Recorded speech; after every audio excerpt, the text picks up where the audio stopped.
المسرح.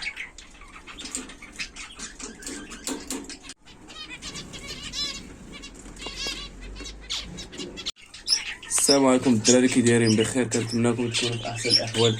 المهم الخوت، اليوم غادي ندوي لكم على الزبره، وغندوي لكم على اش ما احسن، واش التربيه الجماعيه ولا التربيه الفرديه. المهم الخوت، غادي نفيدكم بشي معلومات كتجربه، حيت كان عندي انا المسرح، مي دابا يلاه درت التربيه الفرديه، بقات عندي هاد الكوبله هادي. المهم الخوت، ما تبقاو معنا، غادي نفيدكم ان شاء الله في هذا الفيديو ان شاء الله.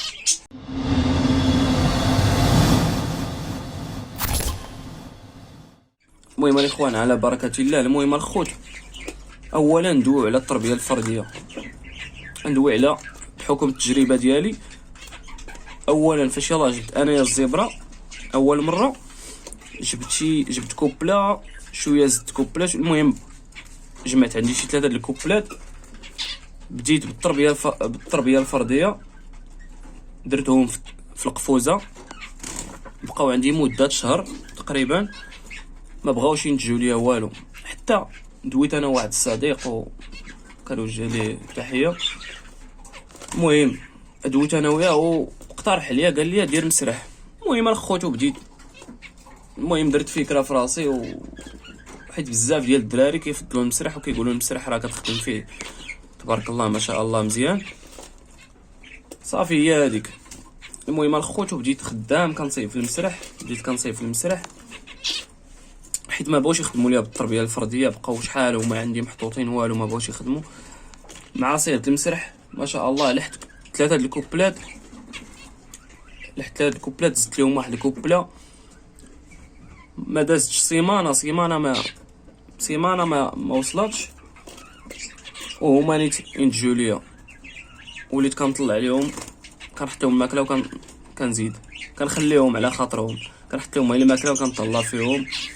بالنسبه للتقديم ديال الماكله، كنقدم لهم البيض، كنقدم لهم الخضار، الحبوب اللي كيكونوا اساسيين.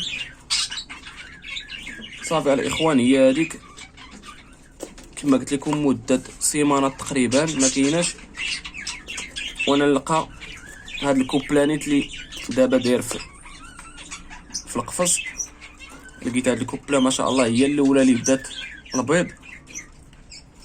المهم الخوت، فاش لقيتها بيضات، دازت يومين وانا نلقى كوبله واحده اخرى بيضات، دازت يومين عاوتاني واحده اخرى وانا نلقى كوبله واحده بيضات. بحال قلتي هما تكون بيناتهم منافسه سبحان الله العظيم في المسرح، عكس التربيه الفرديه. فاش كيكون المسرح كتكون ديك التربيه جماعيه، كيكون بيناتهم تنافسيه تقريبا. بحال قلتي كتبيض كوبله كتبع على اخرى، كتبيض كوبله كتبع على اخرى. المهم الخوت، غادي نخلي لكم بعد الفيديوهات وبعد التصاور ديال المسرح قبل ما نحيد المسرح. الخوت، كي كنت قلت لكم هذه اول كوبله باش بديت، من بعد دردهم في القفوزه بحال هكا كي كتشوفوا، ما يسترش فيهم الله. داكشي علاش ما كاين احسن من المسرح. انتم كي كتشوفوا المسرح كيفاش كان عندي. المهم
بالنسبه حتى للصندوقات البياضات كنت كنصايبهم غير بيدي، ما كان كيصايبهم لا حتى شي واحد الخوت.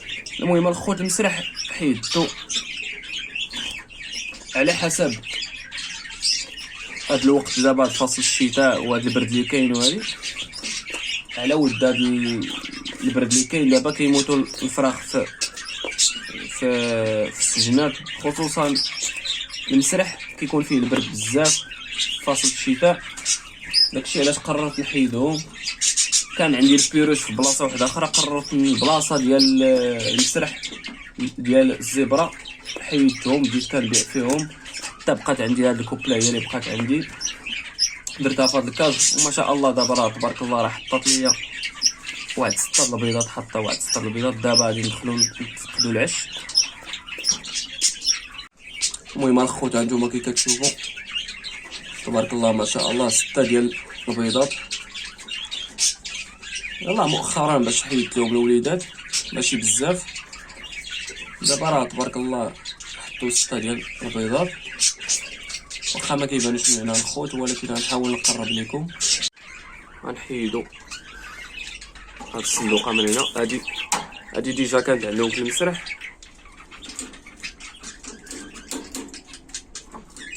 نتوما كي كتشوفوا الخوت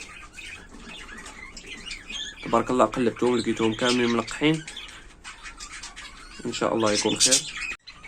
المهم الخوت بالنسبه للدراري اللي بغاو يبداو في التربيه ديال الزبره، كنصحهم من الاحسن يخدموا بشي مسرح، يشريو مسرح ديال داك ديال المترو كيدير شي 300 ولا 350 درهم. من الاحسن يخدموا مسرح ولا يبنيو شي مسرح الا كان عندهم السطح صافي وتوكل على الله. 5 الكوبلات ولا 6 تبارك الله راه يبرعوك وليدات. هذا مكان الخوت. وبالنسبه للتربيه الفرديه كتكون الخوت كتكون شي شويه ثقيله، وانما الخوت انا دابا مع كما قلت لكم وصل فصل الشتاء وبداو كيموتوا ليا بزاف، وقررت انني نحيدهم وندير قفوزه بحال هكا. تقريبا كاع الكوبلات اللي كانوا عندي بعتهم، بقاو عندي هاد 2 كوبلات اللي بقاو، هاد الكوبله اللي بقات عندي تبارك الله. المهم الخوت كنتمنى نكون فدتكم في بعض المعلومات في هذا الفيديو. السلام عليكم.